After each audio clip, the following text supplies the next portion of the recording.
travaillons ce matin dans Matthieu chapitre 20, versets 29 à 34.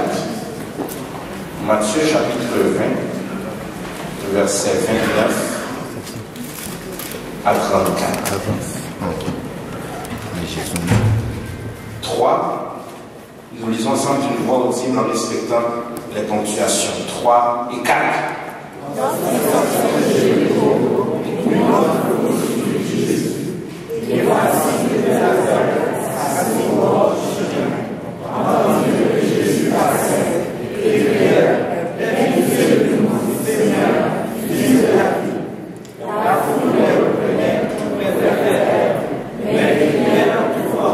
Là, on reconnaît à partir de la foule. La foule, j'aimerais qu'on prenne ça avec autorité. La foule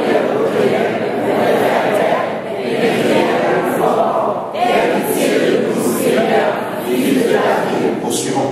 Jésus s'arrêta, les appela et dit, que voulez-vous que je fasse? Il lui dit, Seigneur, que le secours.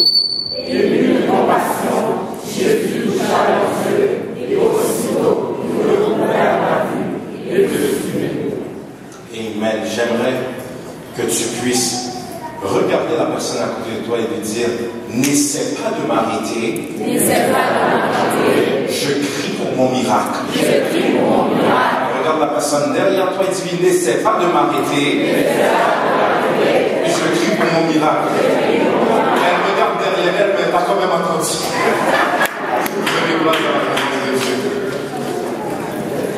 N'essaie pas de m'arrêter. Je crie pour mon miracle. Voici comment nous allons procéder ce matin. Nous allons voyager dans l'analyse du texte, l'analyse du livre. Nous allons voyager dans la révélation. Ensuite de ça, nous allons atterrir avec onction. Est-ce qu'on est ensemble? Ensuite de ça, nous allons atterrir avec onction.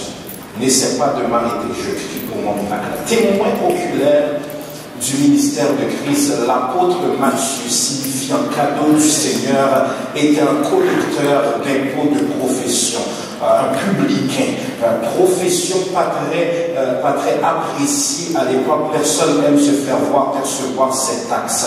La composition de cet évangile en langue hébraïque confirme le mandat de l'auteur. Quel est le mandat de l'auteur? Démontrer aux Juifs que ce sauveur qui vous a été annoncé dans l'ancienne alliance, communément appelée Ancien Testament, est parmi nous. Ne cherchez plus ce Messie qui a été prophétisé, ce Emmanuel, le roi et le Messie d'Israël est parmi nous. C'est dans cette optique qu'il cite plus de 60 fois des passages prophétiques de l'Ancien Testament pour atteindre son objectif. Cet objectif étant de montrer que toutes les prophéties de l'Ancien Testament sont accomplies par la personne physique du Seigneur qui est maintenant sur terre. Ce Jésus qui est 100% homme, 100% Dieu, a un mandat de réconcilier l'humanité déchue en Adam, et lui-même vient maintenant comme le deuxième Adam pour restaurer la création frappée par le joug du péché. Ne cherchez plus cet homme qui vous a été prophétisé, il est maintenant parmi nous. Le Juif maintenant n'a pas cru,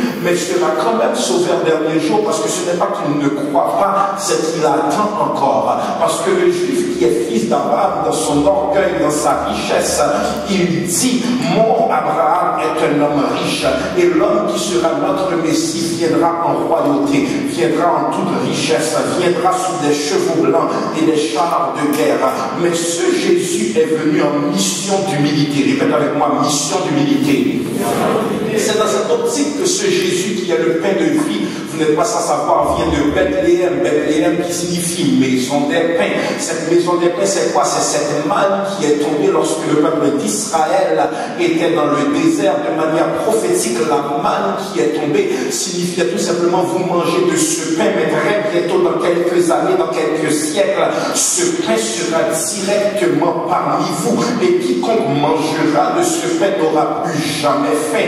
Vous pouvez comprendre que ce pain, c'est son corps qui sera donné à à l'humanité qui a toujours eu soif de péché, qui a toujours eu soif de mensonge, qui a toujours eu soif de fornication. Mais maintenant, quiconque mangera de ce pain n'aura plus faim de se gaver de péché, mais aura faim de se rapprocher du Seigneur en révélation. L'objectif maintenant est de montrer que juifs comme pharisiens, comme sadducéens, ne l'attendez plus. Emmanuel, le Dieu avec vous, est parmi vous maintenant. Puisque son objectif, l'objectif de Matthieu est de dépeindre Jésus comme le Sauveur, tout au long de son évangile, nous retrouvons 32 fois l'expression le royaume des cieux, le royaume des cieux, le royaume des cieux. Est-ce que je peux travailler ce matin?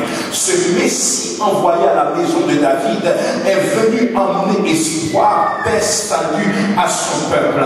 Mais selon le plan de Dieu, son message a été rejeté. Ce Messie maintenant est appelé fils de David et vient de la lignée de David, car l'Éternel dit, j'ai trouvé en David un homme selon mon cœur. Et puisqu'il est un homme selon mon cœur de David, il ne manquera jamais de descendants sur le trône.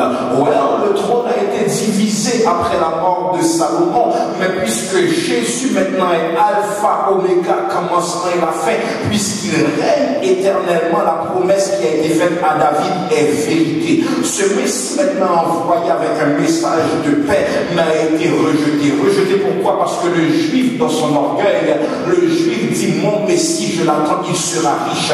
Mon Messie sera un roi puissant. Mon Messie sera un roi défenseur. Mon Messie sera un grand guerrier. Mais il n'avait pas compris que ce Messie va relâcher sa puissance d'une manière qui semble être humiliation. Il pensait que ce Messie allait venir sur terre et faire d'un peuple qui allait dominer maintenant, alors que cette domination sera dans le millénium qui doit venir. J'aimerais que quelqu'un vienne avec moi. J'aimerais que quelqu'un se connecte avec moi. Les Juifs pensaient que ce Jésus allait venir et les venger de la puissance de César de ce coup. Les venger de la puissance d'Hérode. Les venger de la puissance de Ponce Pilate. Mais ce Jésus, maintenant, son message n'était pas de couper les têtes. Son message était, venez à moi, vous tous qui êtes fatigués et chargés, je vous donnerai du repos. Premier problème, il est un Messie qui semble ne pas être fort. Deuxième problème, il vient de Nazareth. Et j'entends maintenant Nathanaël qui dit, que peut-il sortir de bon de Nazareth? Nazareth n'a pas de millionnaires. Nazareth ne produit pas des grands intellectuels. Nazareth n'a pas des villas, des maisons somptueuses.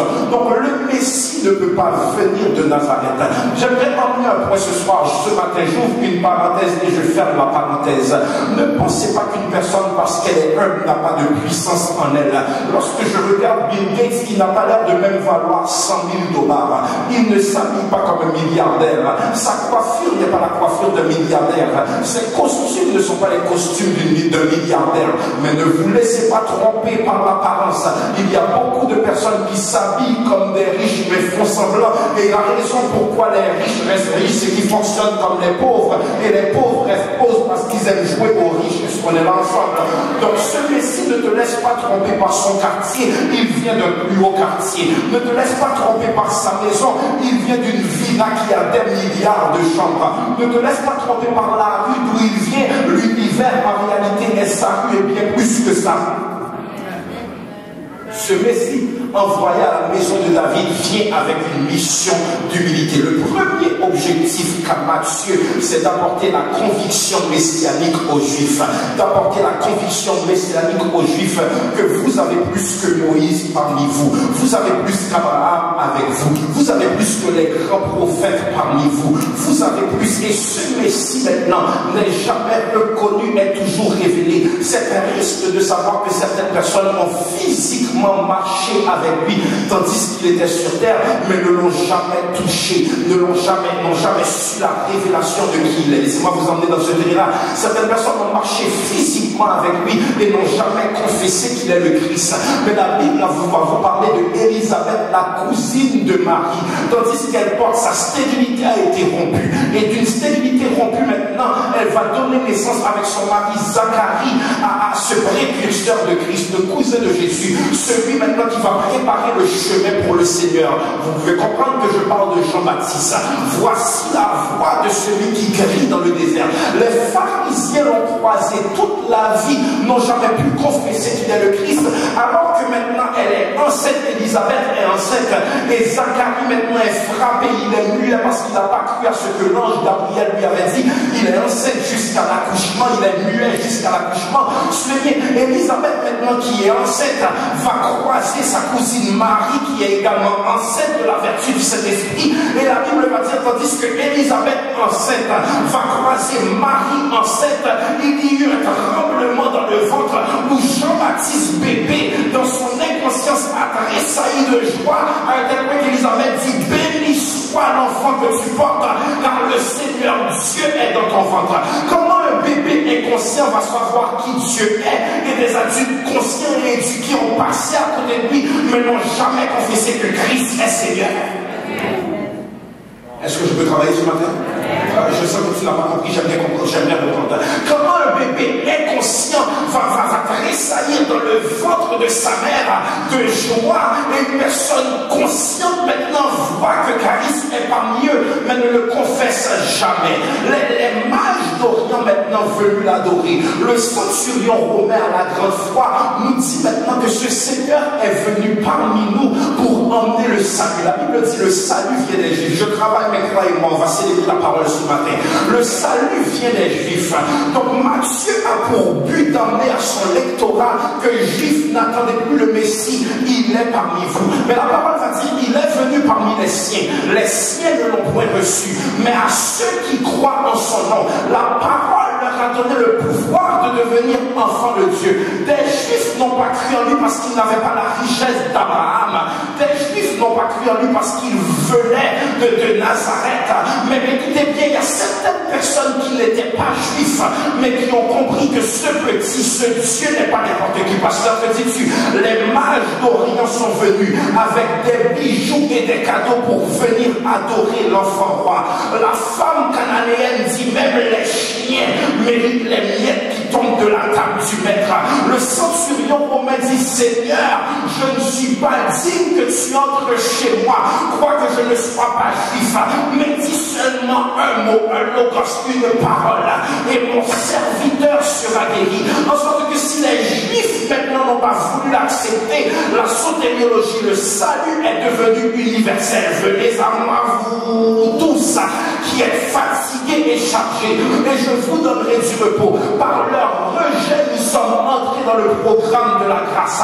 Et Jésus dit maintenant, le vrai Juif n'est pas celui qui est circoncis au 8e jour, mais c'est celui qui a obtenu une circoncision de cœur. Il est important de comprendre maintenant que les Juifs ne l'ont pas reconnu, mais les non-Juifs ont déclaré que tu es le Christ, le Fils du Dieu vivant. Jésus parle maintenant dans ce passage et prépare ses disciples pour sa mort prochaine. Il prépare ses disciples avant même son entrée à Jérusalem, qui sera le commencement de la fin pour un nouveau début éternel. Je le prends. Il prépare ses disciples pour le commencement de la fin, qui va lui permettre maintenant de renaître d'une manière éternelle. Et dans sa renaissance, nous renaîtrons du péché adamique par la puissance du deuxième Adam. Est-ce que je peux travailler ce matin? Jésus parle et prépare ses disciples pour sa mort prochaine, mais avant même de faire route pour Jérusalem, il leur donne des conseils et cela se finit par une manifestation de puissance. Ça veut dire, voici ce que vous aurez besoin, voici ce que vous aurez besoin, voici ce que vous aurez besoin. Mais la dernière chose qu'il fait avant d'entrer en Jérusalem, il dit, tous mes conseils sont bons, mais n'oubliez pas le plus grand conseil, c'est que mes paroles sont esprit et vie. Je ne parle pas pour dire, je parle pour faire. Quelqu'un dit, j'ai besoin de la puissance.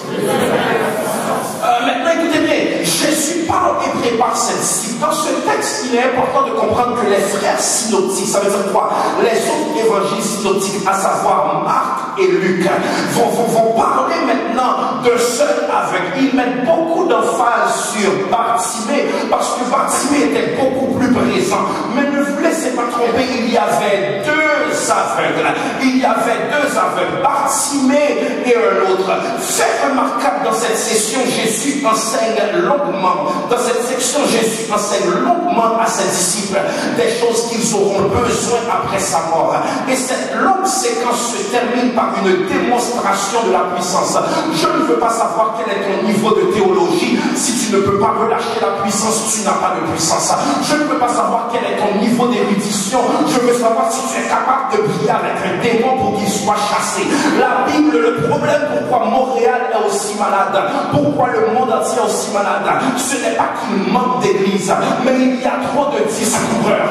Je ne veux pas savoir qu'est-ce que le pape a pour moi, qu'est-ce qu'il a à me dire, mais est-il capable de relâcher la puissance? Est-ce que mon Seigneur Turcotte peut relâcher la puissance?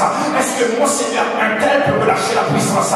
Il y a assez de discoureurs. C'est la puissance qui crée une différence entre Obama et moi. C'est la puissance qui crée une différence entre Stephen Harper et nous. Sommes-nous des discoureurs au nom de Dieu ou sommes-nous capables de relâcher la puissance? Aujourd'hui, il y a beaucoup de dénominations, mais il y a peu de puissance. Il y a beaucoup de pasteurs, mais peu de puissance. Il y a beaucoup de missionnaires, mais peu de puissance. Il y a beaucoup d'apôtres, mais peu de puissance. Il y a beaucoup de prophètes, mais peut-être qui donne-moi la puissance. Il y a des occasions maintenant et des onctions à ne pas manquer. Tous ceux qui succombent à la pression de la foule ne pourront jamais toucher l'Éternel, le Dieu véritable. Il y a des occasions à ne pas manquer. Lorsque Jésus passe, saisis sa main. Lorsque Jésus passe, accroche-toi à sa robe là. Lorsque Jésus passe, accroche-toi parce que tu ne sais pas dans quelle saison il va se manifester dans cette onction encore. La foule est dans ça. La foule est fort nombreuse, mais il y a deux aveugles qui disent aujourd'hui c'est notre journée. Je ne sais pas combien de temps ils ont été aveugles, météorologie spéculative, bien plus qu'une décennie, bien plus que 2 décennies, mais ils ont dit aujourd'hui c'est la journée de mon miracle.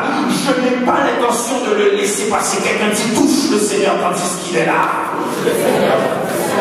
C'est l'heure de saisir ta délivrance par la foi. C'est l'heure de saisir cette délivrance parce qu'il y a des onctions à ne pas manquer. Maintenant ils disent, tandis qu'il passe fils de David, aie pitié de nous. Cela signifie quoi? Il l'appelle par son nom messianique. Ça veut dire il confesse que tu es le Messie. Qu'est-ce que signifie le Messia? Ça signifie le sauveur. Sauveur, sauveur, sauveur.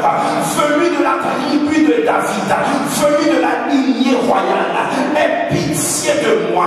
Aie pitié de moi. Ils firent appel à sa compassion.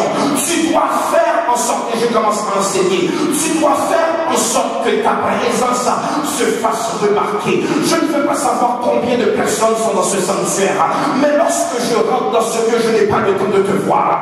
Je n'ai pas le temps de te voir. Je n'ai pas le temps de te voir. Je n'ai pas le temps de te voir. Tu es bien habillé, gloire à Dieu pour toi. Je n'ai pas le temps de voir la couleur de ta cravate. Je n'ai pas le temps de voir si tes souliers ou tes chaussettes sont bien agencées. Parce que je suis venu dans un rendez-vous personnel avec Dieu. Qu'il y ait 200 personnes, moi je suis venu dans un rendez-vous personnel avec Dieu. C'est dans cette optique que lorsque je rentre dans la présence de Dieu, je n'ai pas le temps pour toi de me déconcentrer. Parce que je suis venu saisir la puissance de sa présence. Je n'ai pas le temps de bavarder avec toi. Je suis venu saisir la puissance de ta présence. Tape la personne à côté de toi et dis, fais-moi remarquer dans la présence de Dieu. Fais-toi démarquer dans la présence de Dieu en sorte que ta louange doit se démarquer de tous les autres. Ton adoration doit se démarquer de tous les autres.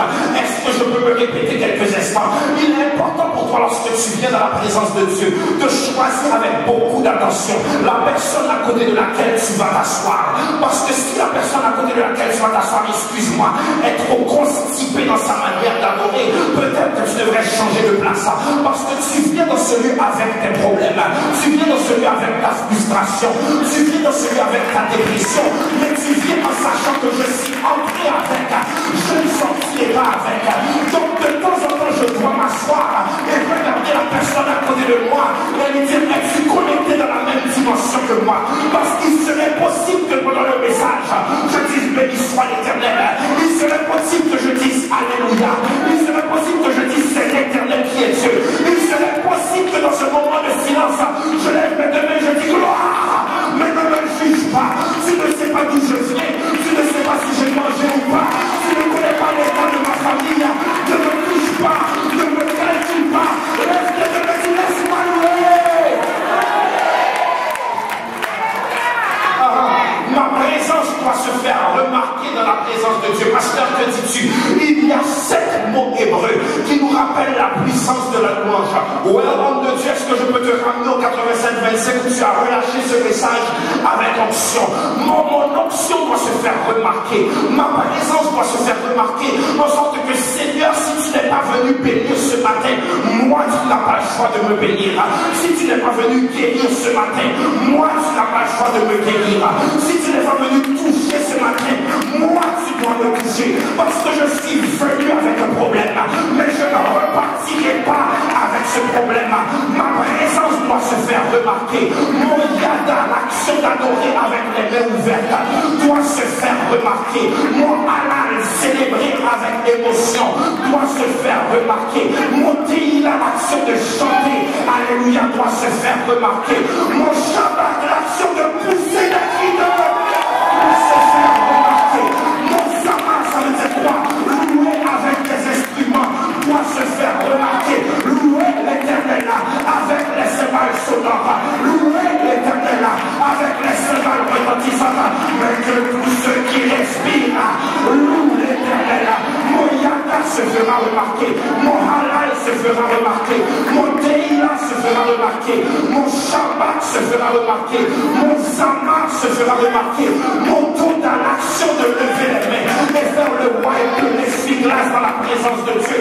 Lorsque je lève les mains, je ne suis pas dénudé de paix, je ne suis pas dénudé d'intelligence, mais je lève les mains parce que ce sont ces mains qui étaient levées dans la présence de Dieu qui ont fait que Satan ne les a pas baissés dans la drogue. Ces mains levées dans la présence de Dieu ont fait en sorte que Satan ne me termine pas avec la bouteille. Ces mains levées dans la présence de Dieu m'ont permis de comprendre que béni soit l'Éternel, mon rocher, qui exerce mes combats, mes droits à la bataille. Lorsque tes mains sont levées dans la présence de Dieu, tu dis Seigneur, je me donne tout entier. Fais de moi ce que tu veux. Fais de moi ce que tu veux. Emmène-moi où tu voudras. Où tu voudras. Je veux te suivre. À nom de Dieu. Continue à toda. Vivre sans toi, ce n'est pas vivre. Je ne plus être. Est-ce que nous sommes les semblables de se lever? Commencez à balancer le fait. Devant l'Éternel. Balancez le fait. Oh my God, est-ce que je vais? Balancez le fait. Devant l'Éternel. Et le célébrer pour sa bonté. Pour sa...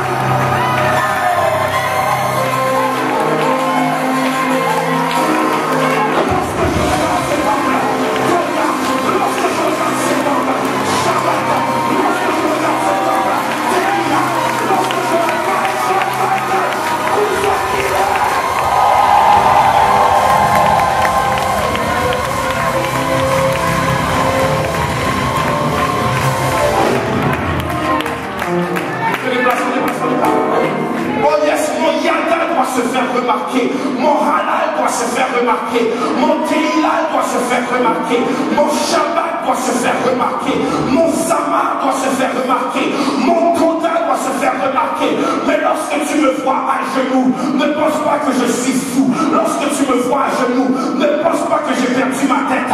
Je donne à l'Éternel mon barak. Je suis soumis dans sa présence. Je me prosterne dans sa présence. Parce que j'ai entendu le docteur Eden Magosi sur cette chair dire, lorsque je suis à genoux, c'est le chemin le plus court entre la terre et le ciel. L'adversaire me voit à genoux, il doit savoir gagner. Et pourtant je prends ma munition, je prends ma puissance, je prends ma force, je prends mon énergie. Lève-toi, petit de l'Éternel qui est Dieu.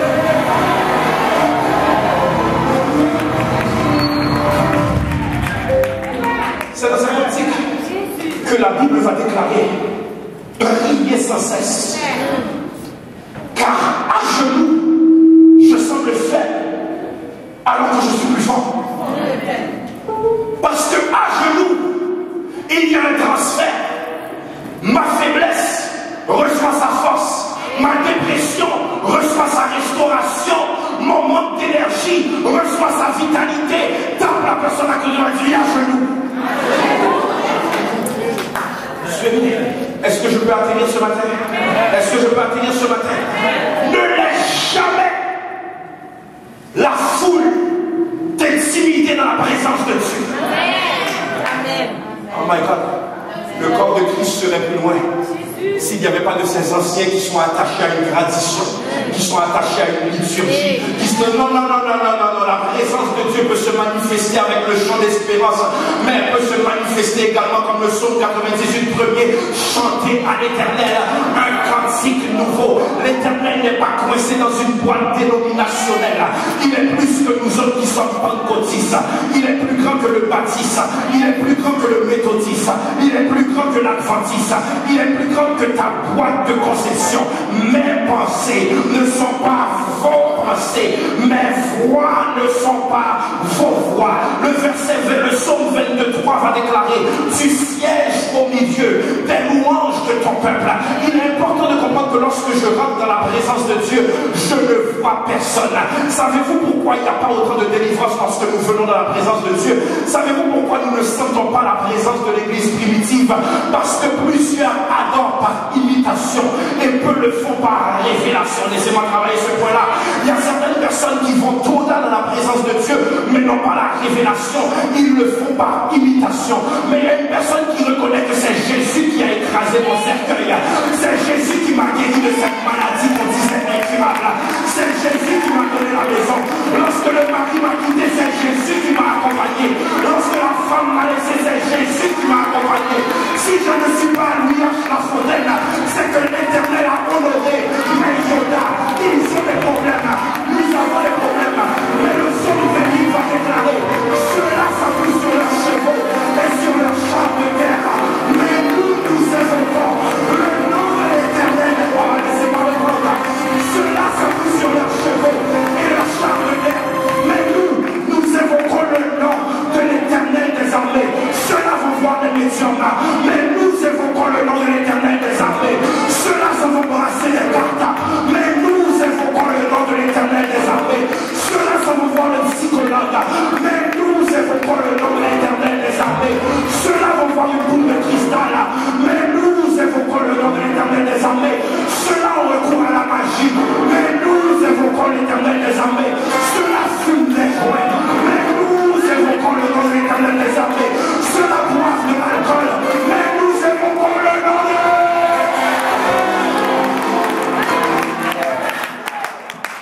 Oh, quelqu'un dit: appelle Jésus. Appelle Jésus. Appelle Jésus. Oh, oublie la foule. Prends-toi ce qu'on dit.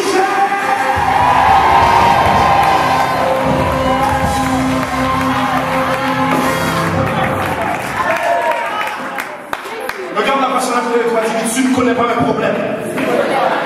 Ne juge pas mon cri. Oh, peut-être que quelqu'un ne va pas crier. Mais toi, tu es venu avec ta Lexus, tu es venu avec ta Cadillac, tu es venu avec ta Mercedes. Mais prendre l'autobus pour moi est un miracle ce matin. Il n'y avait pas de point sur ma carte d'autobus. Quelqu'un dans ce lieu, c'était manger ou mettre de l'essence pour venir à l'église. Quelqu'un dans ce lieu, dans ton travail, tu as de la misère. Donc si tout va bien dans ton emploi, bravo pour toi. Mais laisse-moi crier. Si tout va bien dans ton mariage, bravo pour toi. Mais laisse-moi crier. Regarde ta personne qui doit dire: ne me juge pas. Lorsque j'appelle Jésus,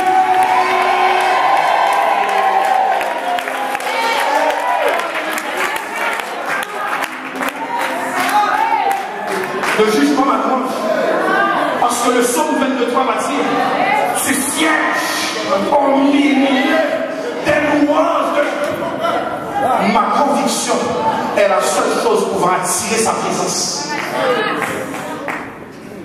Tous peuvent l'appeler, mais tous ne peuvent pas le ressentir. Je crois, il y a des milliards de personnes sur la planète présentement qui adorent. Ce n'est pas l'action d'entrer dans le sanctuaire. Es-tu un sanctuaire? Ce n'est pas l'action de l'attente dans un bâtiment fait de main d'homme. A-t-il trouvé résidence en toi? Tous peuvent l'évoquer, mais tous ne peuvent pas ressentir sa présence. Pasteur, que sais-tu? Il y a certaines personnes qui dépendent de l'opinion publique. J'ai envie de crier et danser dans sa présence, mais mon voisin ou ma voisine, j'ai envie de danser dans sa présence, et mon voisin ou ma voisine,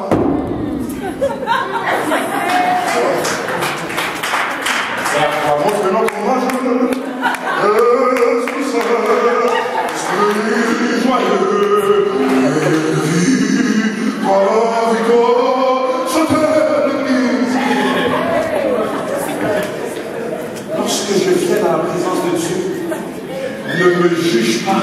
car tu ne peux pas faire l'évaluation de ma frustration. C'est pour cette raison, la présence de Dieu, si tu sens que tu déranges les personnes de t'arranger, va te coucher dans un coin. Invoque Dieu. Va te mettre à genoux dans un coin. Invoque Dieu. Mais que personne vienne te juger dans la présence de Dieu. Car si je te transfère mes problèmes, tu vas également perdre ta paix. Amen. Si ton mariage va bien, économise dans la présence de Dieu, tu ne sais pas quand tu auras besoin des réserves. Amen. Mets la prière à la banque de Dieu pour lorsque les tempêtes viendront et tu n'auras plus la peine de dire Seigneur, je t'appelle. Même une économie de louange et une économie de danse, lorsque tu ne pourras plus lever tes mains parce que tu seras couché à l'hôpital, mais les anges de Dieu vont repasser la cassette dans l'esprit du Seigneur et dire regarde ton enfant comme elle te louait. Oh non, il y a plusieurs personnes qui ont dansé au mauvais endroit, mais l'Éternel doit se souvenir de moi.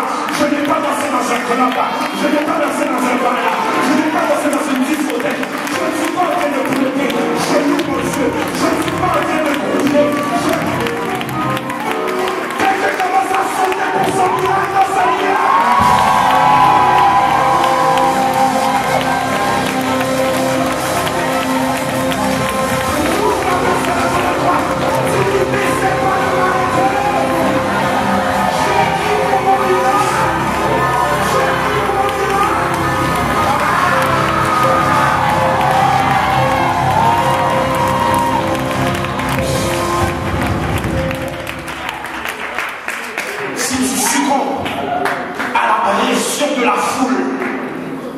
Tu vas rater ton miracle.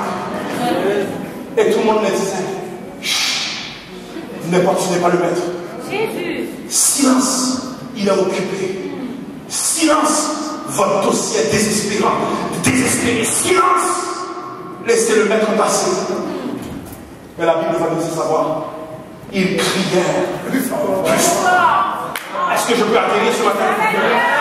Ils crièrent plus fort.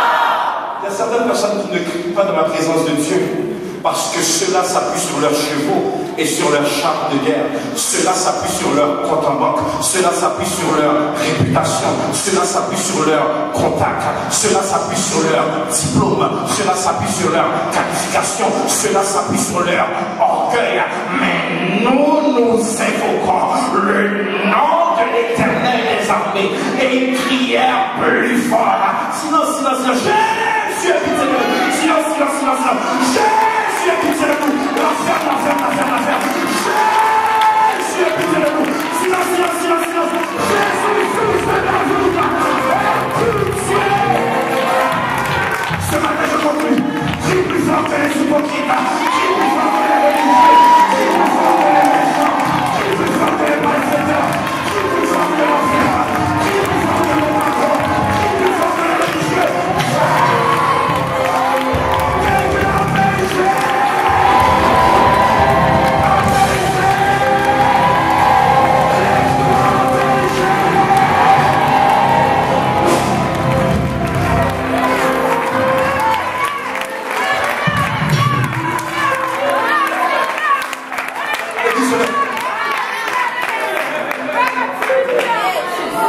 Je ne sais pas quel est ton problème ce matin. Je ne sais pas combien de personnes attendent ta chute. Je ne sais pas combien de personnes attendent que tu tombes en dépression. Mais il est un nom béni et saint, un nom divin, que nul n'est blanc en vain. De ce nom vient le salut des humains. Je ne sais pas quel nom tu connais, quel millionnaire tu connais, mais quelque grand que soit ton homme, qu'il soit prince ou qu'il soit roi, de quelque nom qu'on le nomme, Jésus est plus grand que toi. Jésus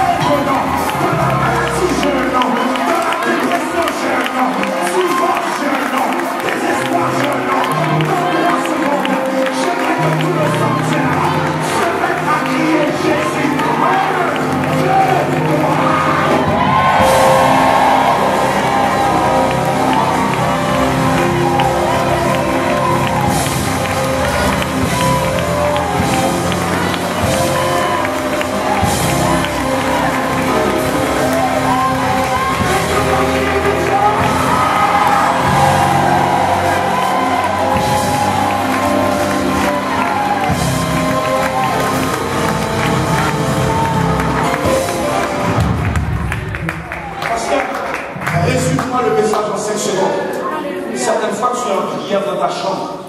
Les membres de ta famille viennent te déranger pour te taquiner. Parce qu'ils pensent que c'est une perte de temps.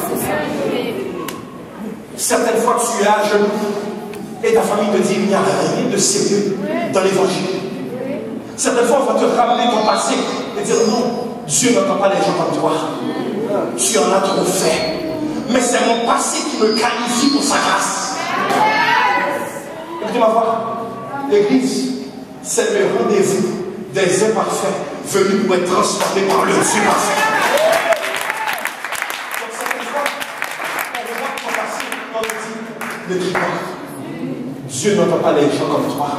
On te regarde à l'apparence alors que Dieu regarde au cœur et dit, tu es tatoué de la tête aux pieds, disqualifié. Tu as eu un enfant avant le mariage, disqualifié. Tu es divorcé, disqualifié. Tu es homosexuel, disqualifié. Tu es seul. Ce matin, je ne sais pas à qui je parle, mais quelqu'un doit crier plus fort que toute l'apparition du système, crier plus fort que toutes les statistiques. J'entends le démon qui te dit silence. Ne crie pas. Donc,